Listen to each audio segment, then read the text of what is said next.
everyone in the Manhattan elite knew. My billionaire husband was 2 decades older than me. Winston only married me to babysit his wild kids, a multi-million-dollar monthly allowance, and zero pressure to pop out babies of my own. I agreed immediately. Then the live feed comments hit me with a massive red flag. The true heroine, their biological mother, was coming back. Her master plan: kick the evil stepmother to the curb and leave me homeless. She wants to snatch my fortune. I scoffed, waving my stepkids over. Listen up, brats. Go dig out the black card your dad hid in the ceiling, and the gold bars stuffed in his loafers. We're hitting the most exclusive club in the city tonight. We aren't leaving a single cent for that two-faced bitch. At my command, the two practically comatose teenagers lounging on the sofa launched to their feet. Nix's eyes gleamed with predatory hunger. You mean the MX Centurion, the old man hidden in the study ceiling panels? Kendall hurled her bottle of nail polish across the room, and the gold bars stuffed inside his vintage loafers in the closet. I nodded, all of maternal pride hitting my chest. Blood truly is thicker than water. They knew his hiding spots better than I did. Grab everything. Tonight. We max it out. Phoenix is paying. The live feed exploded. Live comment: is this stepmom psychotic? She's about to get thrown out with zero alimony, and she's pulling this. Live comment: Brooke is literally arriving at the gates right now with a DNA test. This is just Alara's dying thrash. Live comment: just wait until Winston gets home and sees the mansion trashed. He's going to toss that wicked woman onto the pavement himself. I sneered, staring at the half-burned air mist silk scarf. I just fished out of the flames. If they wanted an evil stepmother, I might as well just play the part. 10 minutes later, Phoenix gripped a black heart like a lifeline, while Kendall cradled the gold bars against her chest. The most devoted smiles stretched across both their faces. Mom, which club are we hitting? I want Cruz and the most expensive male models they have. Kendall stared at me, practically vibrating with excitement. The most exclusive VIP lounge in the city. We're drinking until we pass out. And don't forget to drop deadbeat data, location pin. I waved them forward, sweeping out the door with my two ungrateful accomplices. The second our ride vanished down the driveway, a beat-up yellow cab screeched to a halt in front of the mansion gates. A woman stepped out trembling in a cheap white sundress, tears already spilling down her cheeks. It was the legendary true heroine herself, Brooke. She stared at the completely empty dark driveway, the gut-wrenching, tear-jerking reunion speech she practiced choke out in her throat. A sea of question marks flooded the comments. Live comment: where is everyone? Didn't the spoilers say they were waiting at home to welcome her? Live comment: seriously? Where the hell did the whole family go? At that moment, my two stepkids and I were lounging in Manhattan's most exclusive VIP suite. A small fortune in top-shelf liquor covered the glass tables, flanked by 2 rows of male models, who looked prettier than boy band idols.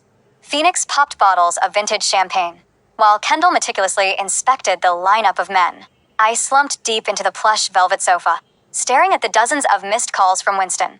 Lighting up my screen, I powered the phone off. He wanted to leave me with nothing in his absolute dreams. Where definitely had some tricks up her sleeve. She actually managed to track down the club. The heavy mahogany door swung open, just as Phoenix and I screamed the lyrics to a trashy 2-club anthem into our microphones. Nearby, Kendall orchestrated 3 gorgeous male models to peel her grapes. Brooke stood frozen in the doorway. Half of her cheap white sundress clung to her skin, soaked from the rain. She looked like a fragile, battered little flower withering in the storm, the ultimate picture of pathetic vulnerability. It was a jarring contrast to our absolute degenerate chaos. The live comments immediately flooded my vision. Live comment: OMG, the poor baby. Her biological kids are right there, and they don't even recognize her. Live comment: Alara, completely ruined those kids. Dragging teenagers to a place like this just proves she doesn't care about them, because they aren't her own blood. Live comment: look, Brooke is crying. The kids will definitely feel that maternal bond kick in. Brooke's eyes instantly redden, the tears flowing on command. Phoenix, Kendall, it's Mom. She delivered the word mom with such agonizing, heartbreaking trembling that it could have won an Oscar. The deafening music abruptly cut off. Phoenix stood frozen still, gripping a bottle of Dom Perignon by the neck, staring blankly at the soaking woman in the doorway. Kendall even still had half a grape in her mouth. I arched an eyebrow. I didn't say a word. So grabbing a slice of watermelon and taking a crisp bite, when absolutely no one responded, Brooke her teeth and lunged forward, throwing her arms out to embrace Phoenix. My sweet boy, Mommy missed you so much. I had my reasons back then. I swear. Stop right there. Phoenix sidestepped with athletic precision, ducking smoothly behind my shoulder. Who the hell are you, lady? You reek of cheap soap and poverty. Do not touch my limited edition Balenciaga hoodie. Brooke froze in her tracks. She stared at her biological son in total shock. I'm your real mother. Did you forget? You used to love the homemade pot roast I made for you when you were little? I hate pot roast. That's the old man's favorite. Phoenix cut her off without a shred of mercy, rolling his eyes. Besides, I only eat a 5-way gyro and Alaskan king crab. Now can you afford that? All the color drained from Brooke's face. Her knuckles turned white as she instinctively gripped the frayed hem of her dress. She'd just returned to the country. She didn't have a dime to her name, let alone money for Weijiao. The live comment spiraled into a panic. Live comment, why is this kid so disgustingly materialistic? That toxic stepmom brainwashed him? Live comment, don't cry, Brooke. Slap the DNA test on the table and force them to see the truth. Brooke's hands violently shook. She dug into her cheap canvas tote and pulled out a crumpled, tear-stained sheet of paper. This is the DNA test. You really are my flesh and blood. Kendall finally swallowed her grape. She stood up lazily. She sauntered over to Brooke, breaking her eyes up and down the soaking woman, before dramatically pinching her nose in disgust. What if you're our biological mother? Can you buy me a Birkin?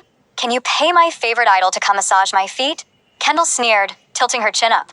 If you can't, then why the hell are you back to steal our inheritance? Brooke was completely dumbfounded. This was not how the script was supposed to go. Whatever happened to that telepathic mother-child bond? And tearful reunion?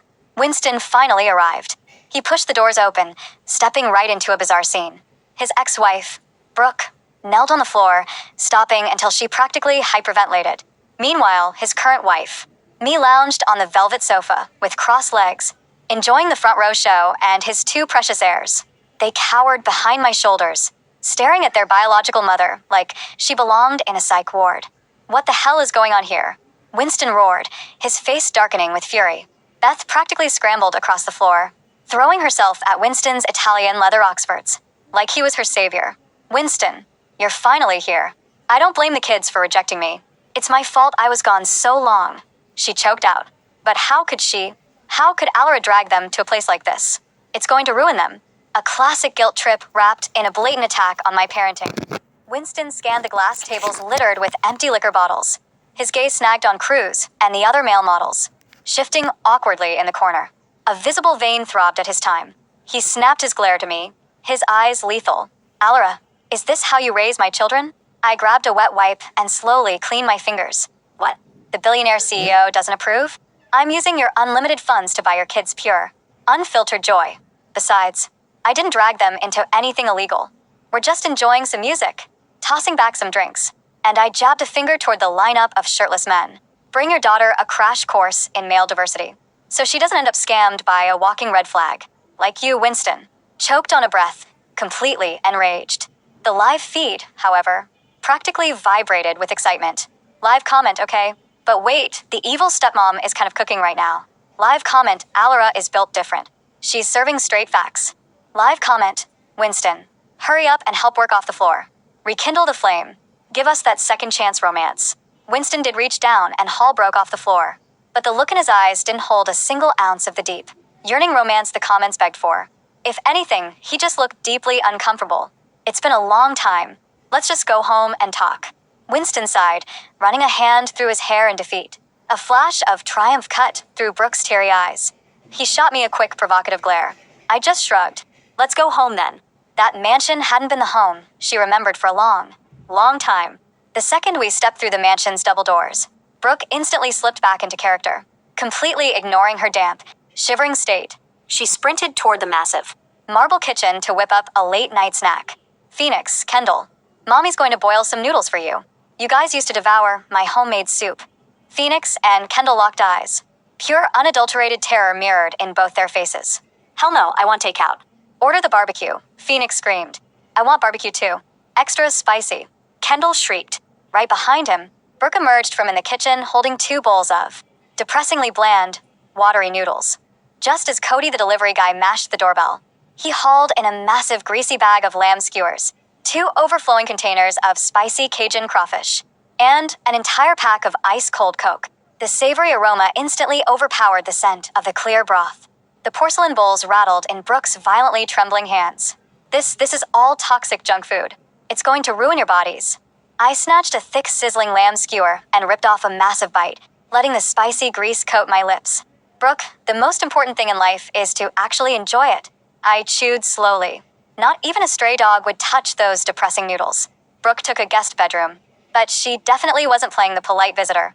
At the crack of dawn, she launched a full-scale purge of the mansion. She called it minimalism, a desperate attempt to craft a wholesome environment for the children. By the time the kids and I rolled out of bed past noon, the house was a war zone. Phoenix's limited edition collectible was shoved into the trash. Kendall's idol posters were ripped down and crushed into balls. She even dumped my priceless bottle of vintage Romani candy straight down the kitchen sink, replacing it with a plastic jug of tap water. My collectible, that was a global limited edition. You can't even buy that with money. Phoenix let out a blood-curdling guttural scream. Kendall immediately broke down, hyperventilating. My idol, my posters, Brooke, are you actually psychotic? Kendall's shriek shattered the morning quiet, reaching a pitch that threatened the imported crystal chandelier. I didn't scream. I didn't even raise my voice. I just stood in the doorway of the kitchen, my silk robe trailing over the heated marble floors, staring at the empty, dripping bottle of 1945 Romani Conti resting innocently beside the sink. $55,000. Down the drain. Replaced by a plastic pitcher of tap water with a slice of sad, unpeeled cucumber floating in it. Brooke stood in the center of the carnage, a cheap floral apron tied around her waist, looking like a martyr preparing to be crucified. She clutched a feather duster to her chest. I'm detoxing this house, she announced, her voice trembling with righteous, tearful conviction. You are surrounded by material rot. Phoenix, those plastic toys are childish and breed aggression. Kendall, those men on your walls are objectified illusions. And Alara. She cast a tragic, disappointed look at the empty wine bottle. Alcohol is a poison. I am saving this family's soul. The live feed, hovering in the corner of my vision, was glitching with the sheer volume of traffic. Live comment, wait. Did she just throw away a first edition Mechagodzilla? Bro, those go for $15,000 at auction. Live comment and the wine. OMG, I looked up the label. My dad is a sommelier, and he just started crying. Live comment is Brooke, is she actually just stupid? Live comment, Alara is too quiet. The evil stepmom is calculating the murder. I slowly crossed the kitchen, the soft slap of my slippers the only sound. Phoenix was practically hyperventilating, his hands pulling at his hair. Kendall was on her knees, desperately trying to smooth out a crumpled, tear-stained poster of a Korean pop star's abs. Brooke, I said, my voice smooth, coated in venomous honey. Do you have any idea what you just did? I freed them, she sobbed, stepping back. You threw away exactly $82,000 worth of property before noon. I corrected, picking up the empty wine bottle by the neck. I let it dangle from my fingers. And Winston hasn't even had his morning coffee. Right on cue, heavy footsteps echoed down the grand staircase. Winston appeared in the kitchen doorway, dressed in a crisp bespoke suit, aggressively massaging his temples.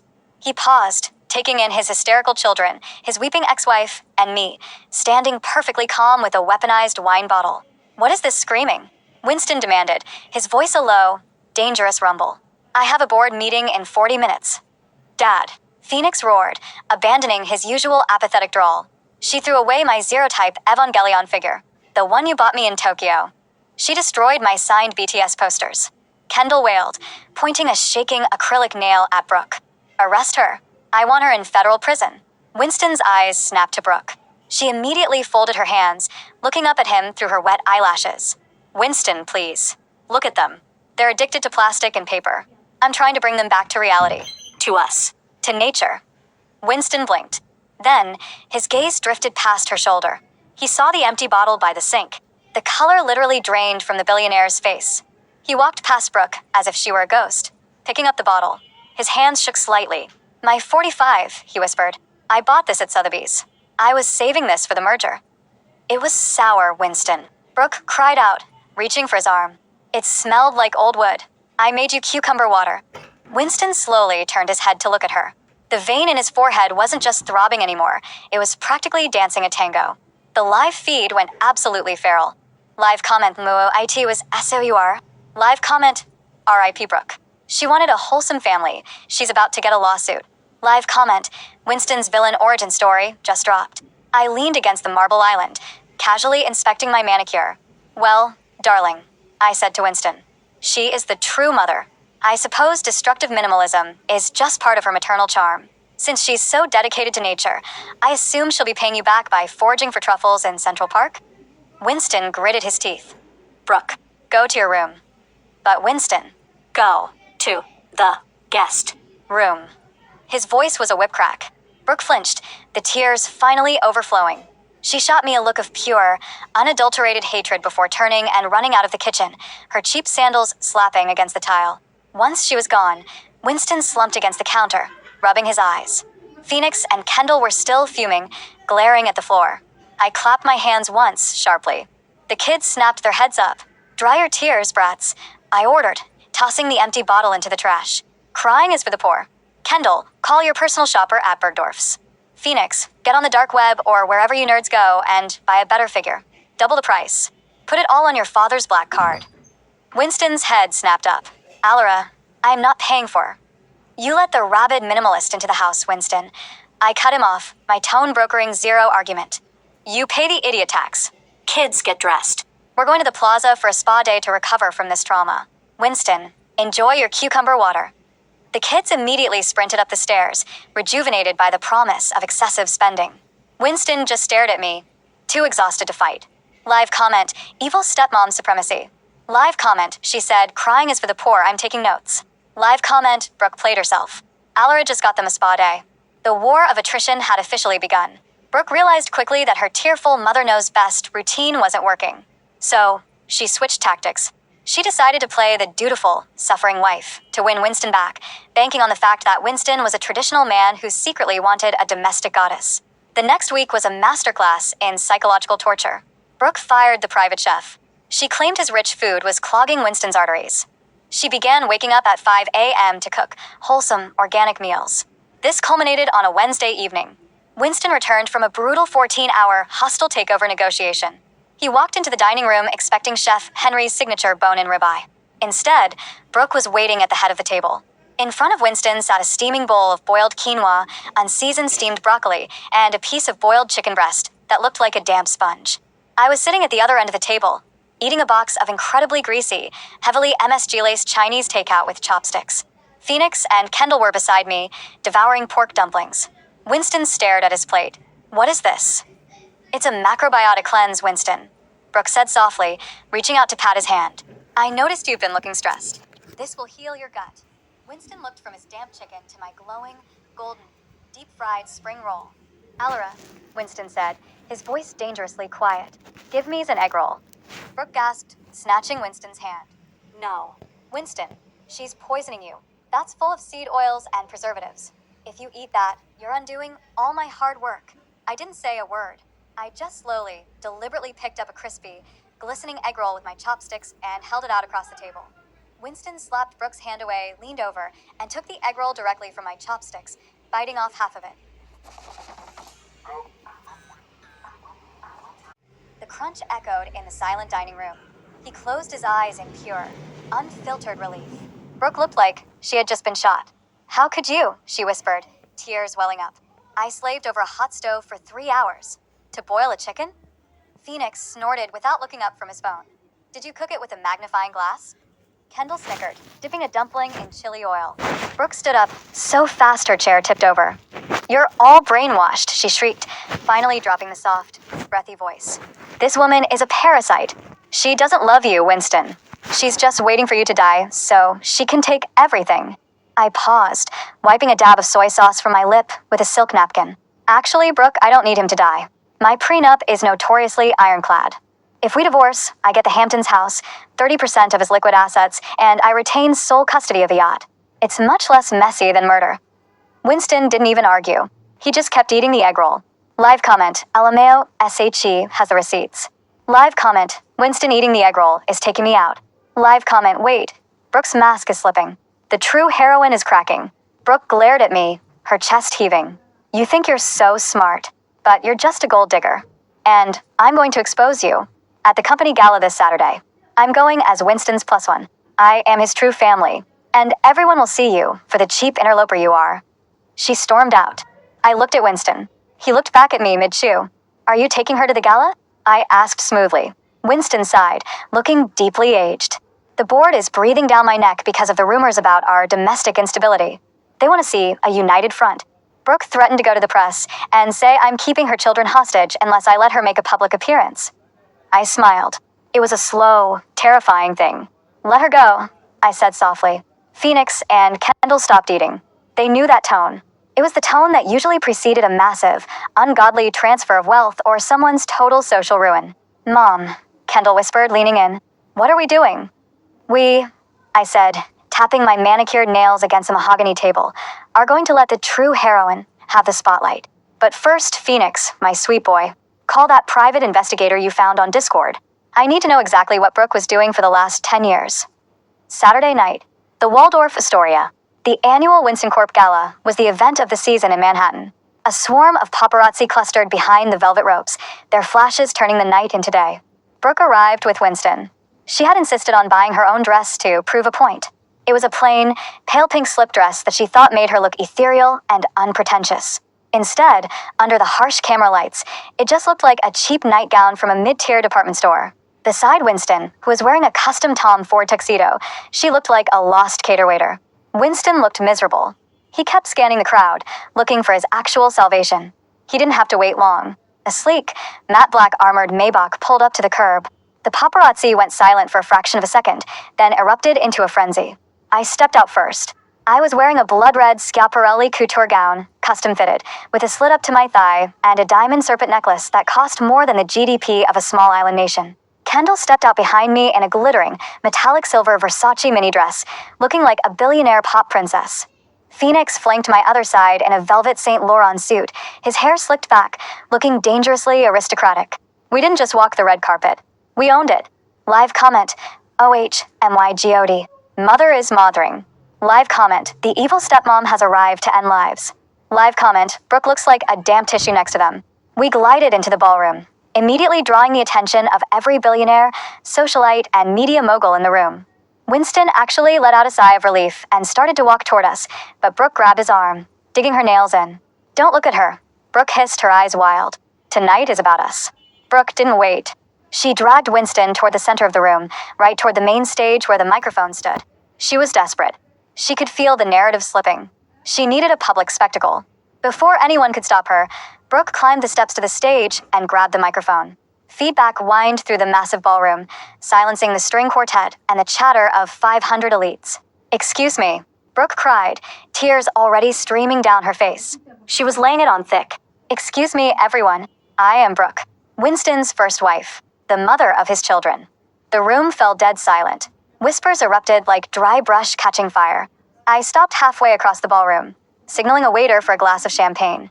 Phoenix and Kendall flanked me, arms crossed. We watched the show. For years, I was kept away by circumstances I couldn't control. Brooke sobbed into the mic, but I have returned to save my children from a cold, heartless woman who only cares about money. Alara has brainwashed my babies. She is turning them into shallow, greedy monsters.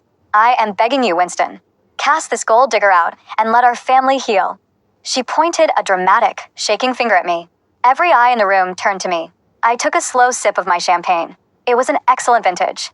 Mom, Phoenix murmured, pulling a sleek tablet out of his blazer pocket. The file is ready. Cast it to the projector, I whispered. I handed my glass to Kendall and began walking toward the stage. The crowd parted for me like the Red Sea. My heels clicked rhythmically against the marble floor. I didn't rush. Predators never rush. I climbed the steps to the stage. Brooke shrank back slightly as I approached, but she held her ground, clutching the microphone.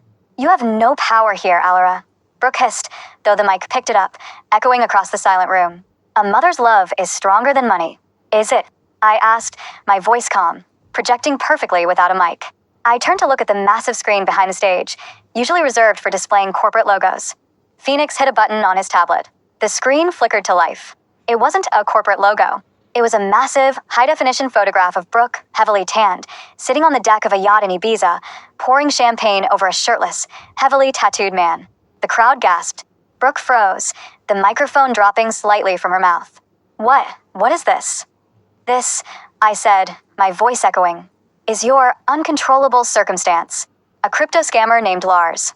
You left Winston 10 years ago because Lars promised you a tech fortune in Europe. You didn't leave because you were a victim. You left because you thought you traded up. Phoenix hit the button again. A series of documents flashed on the screen. Legal documents, red stamps, bankruptcies. And this, I continued, pacing the stage slowly, is the trail of European loan sharks currently hunting you down.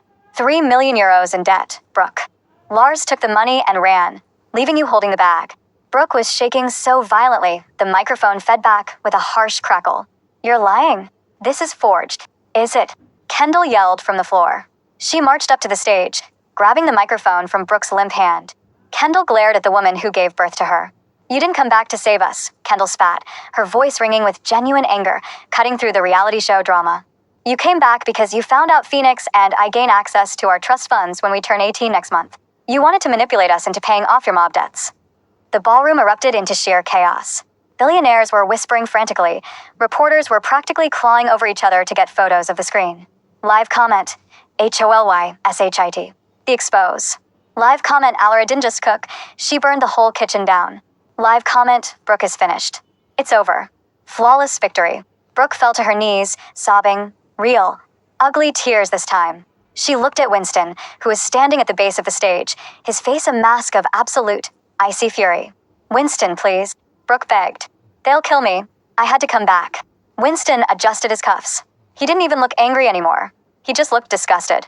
Security, Winston said, his voice carrying easily over the din, escort this trespasser off the premises. And call the police to inform them she has outstanding international warrants. 2 massive security guards appeared from the shadows, grabbing Brooke by the arms and hauling her to her feet. She kicked and screamed, thrashing against them, completely abandoning the fragile flower act. You won't get away with this, Alara. You're just as bad as me. You don't love them. You just buy them, Brooke screamed as she was dragged down the aisle. I leaned into the microphone Kendall was holding. I don't just buy them, Brooke, I said smoothly, my voice echoing over her screams. I invest in them. And unlike you, my returns are phenomenal. The heavy doors of the ballroom slammed shut behind her. Silence descended on the room once more. Winston stood perfectly still. He slowly walked up the stairs to the stage. He looked at me, then at Phoenix and Kendall. For the first time in his life, the great titan of industry looked entirely out of his depth. Alara, he started, his voice strained. I didn't know. Of course you didn't, Winston, I said, handing the mic back to the stand. You're too busy making money to protect it. Which brings me to my next point. I turned to the crowd, flashing a blinding, camera-ready smile. Thank you all for coming to the Winston Corp Gala. I announced cheerfully. As a special treat, my husband and I have a wonderful announcement. Winston frowned, stepping closer. Alara, what are you doing? I ignored him, looking straight at the cameras. Effective tomorrow morning, I will be stepping up as co-chairman of Winston Corp. Winston choked on his own spit. What? I turned to him, keeping the smile plastered on my face while my eyes remained dead and lethal. Oh, didn't I tell you, darling? While you were busy letting your ex-wife terrorize my house, I had a little chat with the board of directors. You know, the ones who were worried about your domestic instability. I stepped into Winston's personal space, lowering my voice so only he and the kids could hear. I showed them the security footage of you eating takeout while your ex-wife tried to force-feed you boiled chicken. I showed them the PI reports proving you let an international flight risk into the same house as your heirs. The board was concerned about your judgment, but they love me. I'm decisive. I protect the assets. Winston's jaw clenched. You orchestrated a board coup. While living under my roof, I secured the bag. I corrected softly. I told you, Winston. You wanted an evil stepmother. You wanted a babysitter. But I'm an overachiever. I don't just babysit kids.